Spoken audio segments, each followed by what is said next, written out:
सबसे प्यारी है, माँ तू जग में न्यारी है। माँ तू सबसे प्यारी है, माँ तू जग में न्यारी है। अपने आंचल में रखना, अपने आंचल में रखना, हमें वरदानों से भरना। माँ तू सबसे प्यारी है, माँ तू जग में न्यारी है। माँ तू सबसे प्यारी है, माँ तू जग में न्यारी है। पिता, पुत्र और पवित्र आत्मा के नाम पर आमीन। आप सबों को जय यीशु। आज हम लोग पेंतिकोस्त का पर्व मनाते हैं। हर वर्ष प्रभु का जो पुनरुत्थान के बाद हम लोग ये पेंतिकोस्त पर्व को मनाते हैं। 10 दिन पहले हम लोगों ने प्रभु का स्वर्गारोहण का पर्व मनाया। इसके बाद स्वर्ग में प्रभु का उद्ग्रहण के जो स्वर्ग में आरोहित करने के बाद 10वां दिन में प्रभु ने जो जैसे वादा किया था पवित्र आत्मा को भेजने का, उस पेंतिकोस्त के दिन में 50वें दिन में प्रभु ने पवित्र आत्मा को प्रार्थना करते रहने वाले शिष्य समुदाय के ऊपर भेजा। इसको हम लोग एक्ट्स ऑफ अपोस्टल प्रेरित चरित्र अध्याय 2 के अंदर हम लोग पढ़ते हैं। लेकिन ये पेंतिकोस्त पर्व का पुराना विधान के साथ कुछ संबंध है। हमें मालूम है नए विधान के अंदर ईसा मसीह से कनेक्टेड जो भी बातें हैं उसको हम अच्छी तरह सीख पाएगा यदि हम उसको पुराने विधान में सीखेंगे तो, क्योंकि वो बातें सब पुराने विधान में छाया की तरह हम लोग देखते हैं। वहां पर हुआ था, वहां पर जो कुछ हुआ वो ईसा मसीह में पूरा होना चाहिए। तो हम लोग देखते हैं पेंतिकोस्त पर्व को पुराने विधान के अंदर मनाता हुआ। हमें मालूम है लेवी ग्रंथ के अंदर यदि लेवी ग्रंथ का अध्याय 23 को देखें, वहां पर कई पर्वों के विषय में लिखा हुआ है। कई पर्व है, 7 पर्व के विषय में लेवी ग्रंथ चैप्टर 23 के अंदर 7 पर्वों के विषय में, विश्राम दिवस का पर्व हो, पास का पर्व हो, नवान्न के भेंट का पर्व हो, इसके बाद चौथा ये पेंटेकोस्त 50वें दिन का पर्व हो, या 7वें महीने का जो एक पर्व है प्रायश्चित का पर्व है, और शिविर पर्व है। इस प्रकार 7 पर्वों के विषय में लिखा हुआ है। उनमें से पेंटेकोस्त का जो पर्व है वाक्य 15 से आगे लिखा हुआ है। उसको सप्ताहों की पर्व भी कहते हैं। क्यों? 7 सप्ताह, इसीलिए उसको सप्ताहों के पर्व भी कहते हैं। और कटनी का पर्व भी कहते हैं, क्योंकि उस समय पर फसल काट करके खत्म होता है और जो पहला जो फसल है वो प्रभु को अर्पित करने वाला, बलि अर्पित करने का वो पर्व, ये सब ये पेंतिकोस्त पर्व से जुड़ा हुआ है। अभी सबसे पहले वाला जो पेंतिकोस्त पर्व को अगर हम देखें, निर्गमन ग्रंथ में हमें जाना पड़ेगा। निर्गमन ग्रंथ में अध्याय 19 को अगर हम पढ़े, निर्गमन ग्रंथ का अध्याय 19, एक्सोडस चैप्टर 19 वर्स 1 और 2 को सबसे पहले पढ़ते हैं। वहां पर लिखा है, मिस्र देश से निकलने के ठीक 3 महीने बाद इस्राएली सीनाई के मरुभूमि पहुंचे। रफीदीम से चले थे और उन्होंने सीने की मरुभूमि में पहुंचकर पहाड़ के सामने ही पड़ाव डाला है। इसके बाद हम लोग वाक्य 16 को भी पढ़ते हैं। 16 से आगे ईश्वर का दर्शन मिलने के विषय में, तीसरे दिन प्रातःकाल बादल गरजते, बिजली चमकी, पर्वत पर काले बादल छा गए और तुरही का प्रचंड निदान सुनाई पड़ा। इसका मतलब आगे हम लोग पढ़ते हैं, ईश्वर और मूसा नबी के बीच में जो भेंट के विषय में, जो दर्शन के विषय में, वो पूरा बाकी जगह पर यही वर्णन कर रखा है। मूसा नबी का जो ईश्वर से भेंट करना, और वहां पर ईश्वर ने उनको बलियां अर्पित करने के विषय में, और एक वहां पुराना जो कवनेंट जो प्रभु ने इस्राएलियों के साथ जो जोड़ा था, वो हम लोग देखते हैं। इसका मतलब है यहां पर सीनाई पर्वत में आकर के वे लोग सबसे पहला ये पेंतेकोस्त मनाता हुआ, इसका मतलब है सीनाई पर्वत पर पहुंचकर इस्राएली लोग ईश्वर के साथ एक नया संधि जोड़ा, उस संधि के अनुसार जीवन बिताने का एक निर्णय करना, और वहां पर मूसा नबी बलि अर्पित कर उस बलि के मेमने का रक्त का छिड़काव लोगों के ऊपर कर उन्हें शुद्ध करते, एक नया बनते हैं। तो लोग ईश्वर जो कुछ बोलेगा उसको मानने का, उसके अनुसार जीने का एक निर्णय करना, ये इस्राएलियों के लिए एक पहला पेंतिकोस्ते कर करके कहते हैं। सीनाई में ईश्वर के साथ जो मुलाकात हो करके सबसे पहले जो निर्णय करना, प्रभु के साथ जो वादा कर करके जो, और ईश्वर से जो नियम को ग्रहण करना। और इसके बाद यदि हम लोग डिट्रोनॉमी चैप्टर 60 को, विधि विवरण ग्रंथ उसके अध्याय 16 वाक्य 16 को पढ़ेंगे, वहां पर ईश्वर एक नियम दिया है। सब पुरुष प्रति वर्ष 3 बार प्रभु अपने ईश्वर के दर्शनार्थ उस स्थान पर आएंगे जिसे वह चुनेगा, अर्थात बेखमी रोटी के पर्व के समय पर, सप्ताहों के पर्व, यही है पेंटेकोस्ट, और शिविर पर। ये 3 समय पर यहूदी को यरूशलेम मंदिर जहां आना है करके लिखा है, क्योंकि उस समय पर यरूशलेम मंदिर सब नहीं बनाया था। ईश्वर ने जिस जगह निर्धारित किया उस जगह पर आना पड़ेगा। आगे चल करके हम लोग देखते हैं वो है यरूशलेम। यरूशलेम में उनके पास जाना और प्रभु के लिए बलि अर्पित करना जरूरी था। ये 3 पर्व में एक पर्व सप्ताहों का पर्व कहते हैं, मतलब पेंतिकोस्त पर्व। उस पेंतिकोस्त पर्व में इस्राएली पुरुषों के लिए नियम था, उनको यरूशलेम जाना पड़ता है। किस लिए? हर वर्ष जाना है। जो सिनाई पर्वत पर ईश्वर और मनुष्य के बीच में जो संधि हुआ, जो निर्णय हुआ, उसके अनुसार जिएंगे, इसका रिन्यूअल करने के लिए, नवीनीकरण करने के लिए हर साल यरूशलेम जाना जरूरी था।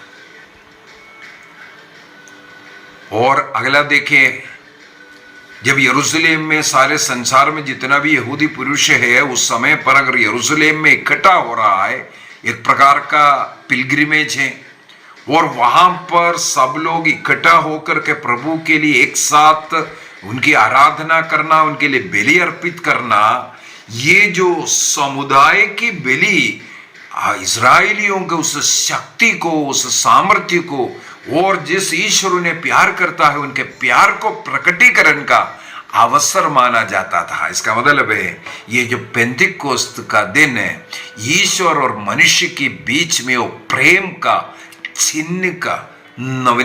चिन्ह है और उस प्रेम का नवीनीकरण का समय है। अगला, मनुष्य का इस प्रेम जो रिश्ता है, नए विधान में हम लोग अगर देखें, रोमियो का पत्र अध्याय 5 वाक्य 5 में, रोमन्स चैप्टर 5 और 5 में, चैप्टर 5 वर्स 5 में लिखा है, पवित्र आत्मा के द्वारा ईश्वर का प्रेम मनुष्य के हृदय में उमड़ पड़ता है। पवित्र आत्मा के द्वारा, इसका मतलब हमारा प्रेम का, प्यार का रिन्यूअल इस पेंटेकोस्त में होता है। ईश्वर अपनी आत्मा के द्वारा ईश्वर का प्रेम मनुष्य के हृदय में उंडेल देता है। पेंटेकोस्त के दिन में पवित्र आत्मा आया, ये बोल रहा है, इसका मतलब है ईश्वर और मनुष्य का वो प्रेम संबंध को और मजबूत कर रहा था। ईश्वरीय प्रेम से लोगों को भर रहा था। पवित्र आत्मा का अभिषेक एक व्यक्ति को मिला, इसका मतलब हो गया ईश्वर और वो व्यक्ति एक हृदय एक मन हो गया। वो प्यार का चिन्ह है। अभिषेक प्यार का चिन्ह है। पवित्र आत्मा के द्वारा वो अभिषेक हमें मिलता है, वो प्यार हमें मिलता है।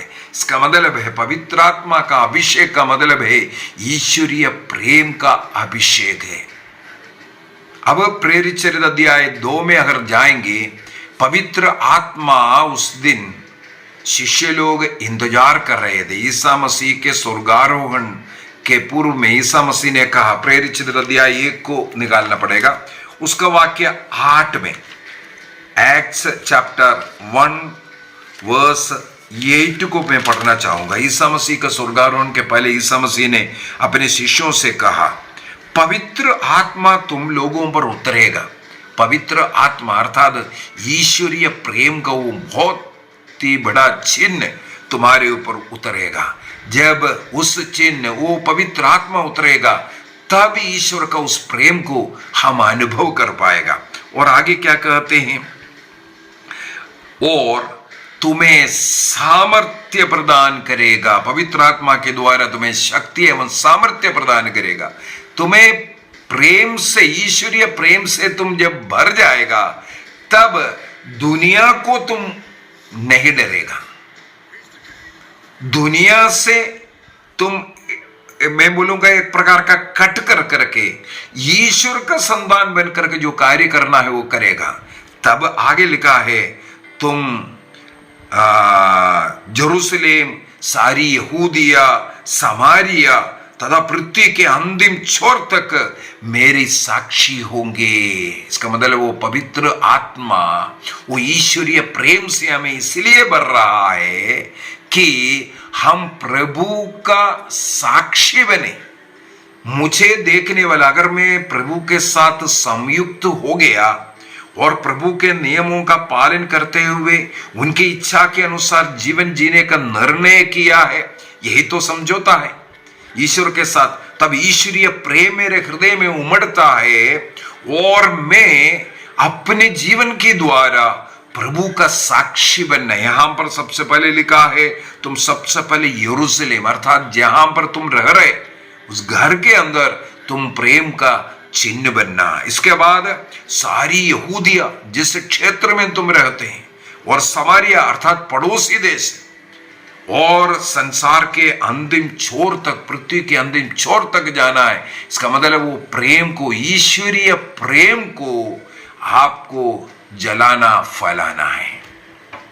इसलिए पेंटेकोस्त के दिन में पवित्र आत्मा आग के रूप में दिखाई दिया, आंधी के आवाज में सुनाई दिया।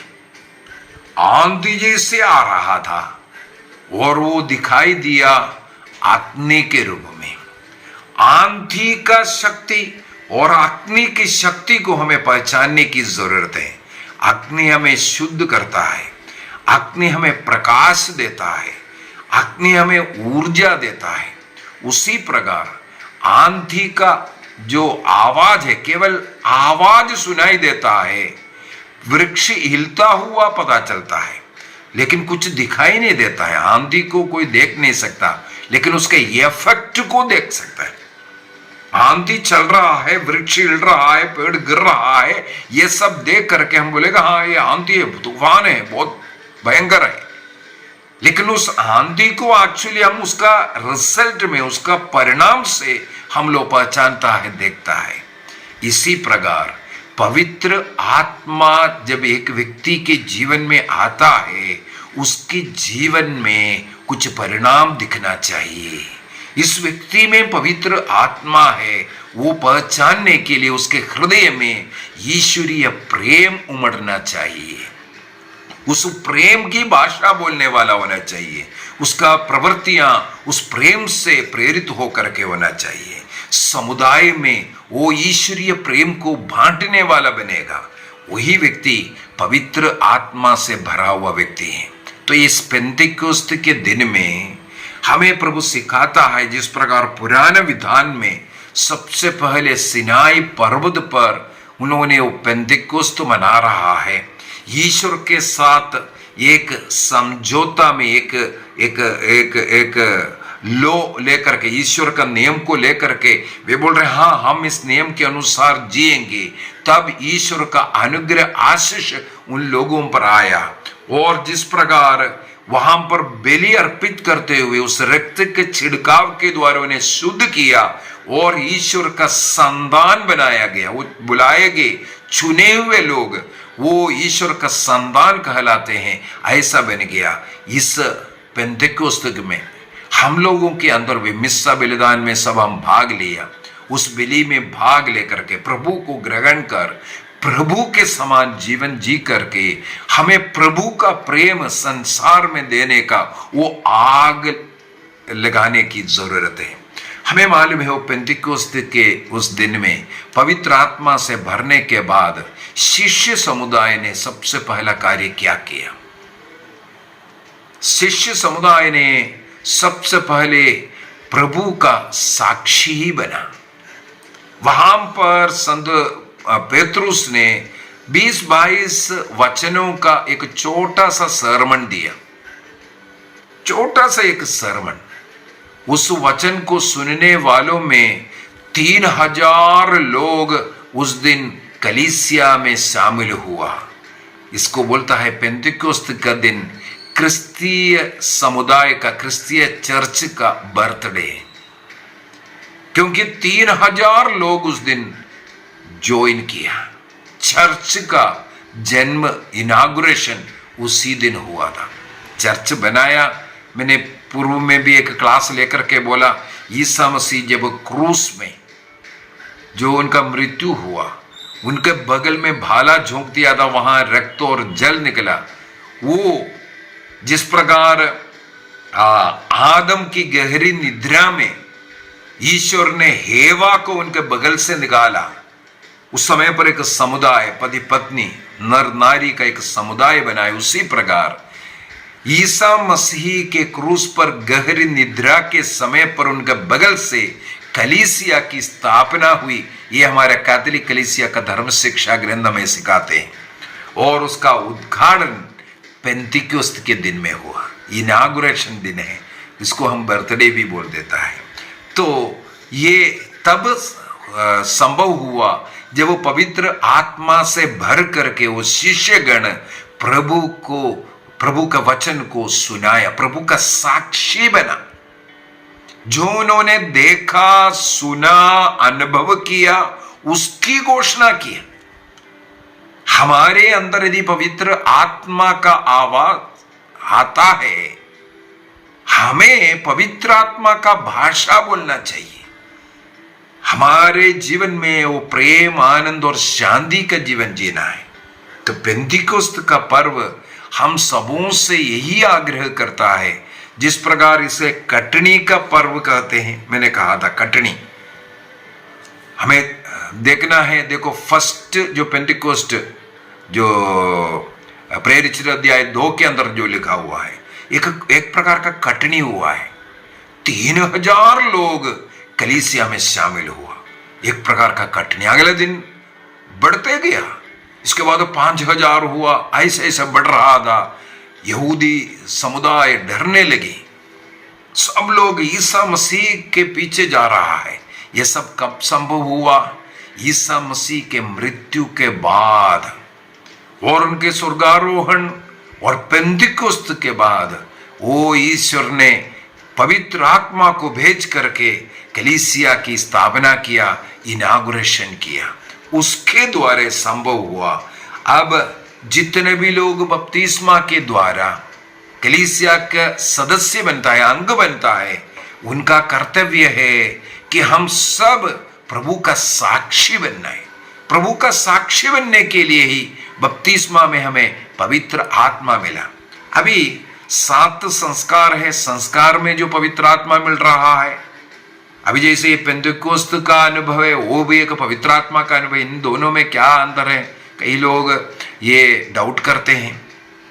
सबसे पहले जो संस्कारों में मिलने वाला जो पवित्र आत्मा है, उस संस्कार के द्वारा कुछ कर्म कार्य करना है। सबसे पहले बपतिस्मा के द्वारा हम कलीसिया का सदस्य, एक क्रिस्तीय बनकर अपने जीवन के द्वारा प्रभु का साक्षी बनने के लिए। इसके बाद हम लोगों को पवित्र आत्मा का शक्ति एवं सामर्थ्य से दृढ़ीकरण संस्कार के द्वारा, कंफर्मेशन के द्वारा दिया जाता है। वहां पर पवित्र आत्मा का सामर्थ्य से जो बपतिस्मा में मिला हुआ उन कृपाओं को और बढ़ा करके अब आपको अपने जीवन के द्वारा, अपने वचनों के द्वारा, अपने कर्मों के द्वारा प्रभु का साक्षी बनना है। क्योंकि आप उम्र में बढ़ गया है, तो अपने कर्मों में भी प्रभु का साक्षी बनने का रीति में भी आपको बढ़ना है। अभी अगला है जो होली ऑर्डर है, अगला एक पवित्र आत्मा का जो अभिषेक का समय है। वो समय पर एक व्यक्ति निर्णय करता है, मैं पूर्ण रूप से प्रभु के लिए जीवन जीऊंगा और प्रभु का साक्ष्य बनकर के, एक दूसरा मसीह बनकर के, संसार के लिए मसीह का रूप बनकर के जीने का निर्णय करने वाला। इसका मतलब एक एक लेवल में वो पवित्र आत्मा का अलग अलग कार्य है। अभी पेंतिकोस्त का अनुभव का मतलब हो गया एक मनुष्य को पूर्ण रूप से जीवन में बदलाव आना है। ये नहीं बपतिस्मा में जो आत्मा का कृपा मिला है उसी में रहना।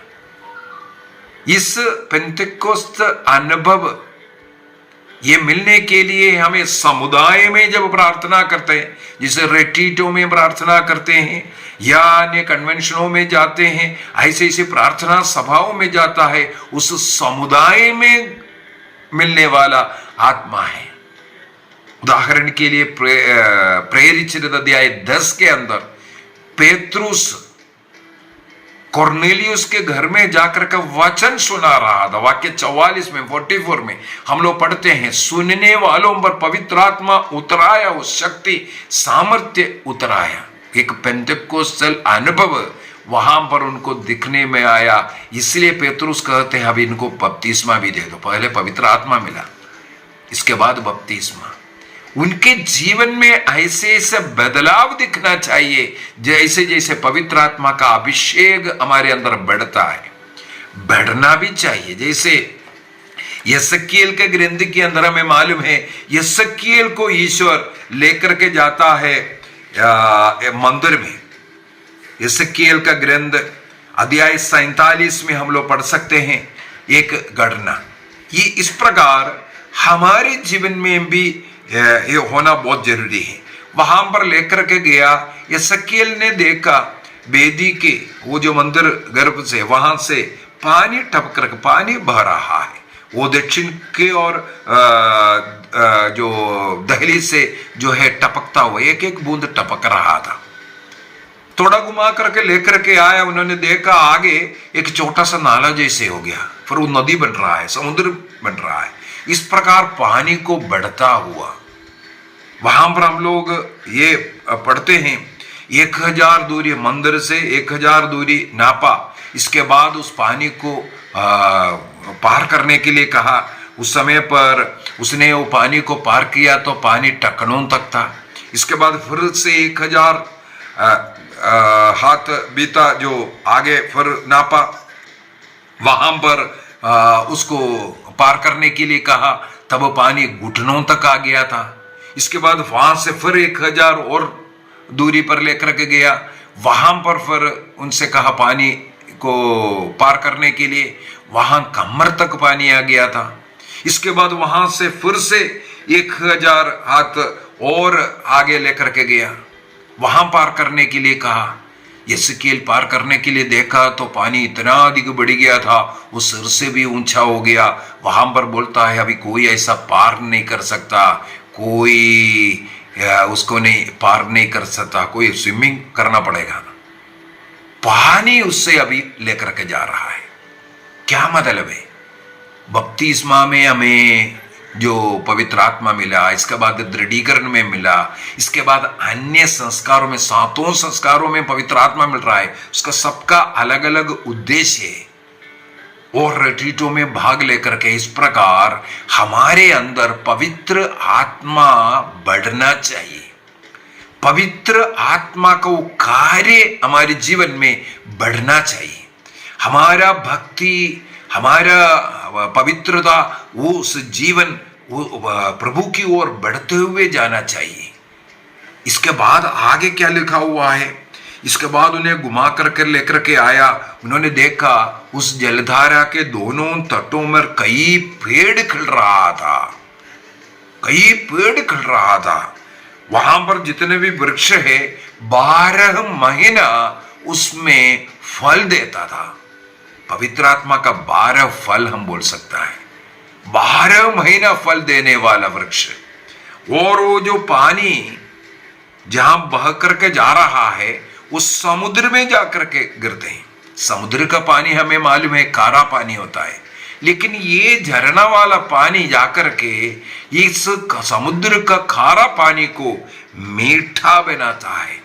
एक व्यक्ति में पवित्र आत्मा आता है, वो व्यक्ति जिससे भी मिले, जिसके साथ भी रहे, वो व्यक्ति में ये मिठास देने वाला, उनके जीवन में जो कष्ट है, पीड़ा है, कारापन है, पाप की अवस्था है, हमारी उपस्थिति, हमारा संगति के द्वारा उसके जीवन बदलना चाहिए।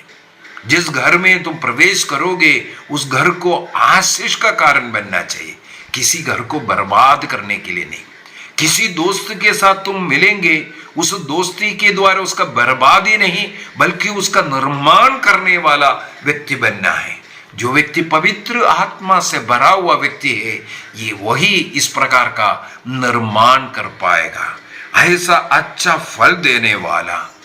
और वहां कई प्रकार का मछलियां मिल सकता है, अर्थात जीवन, नया जीवन वहां अंकुरित होगा।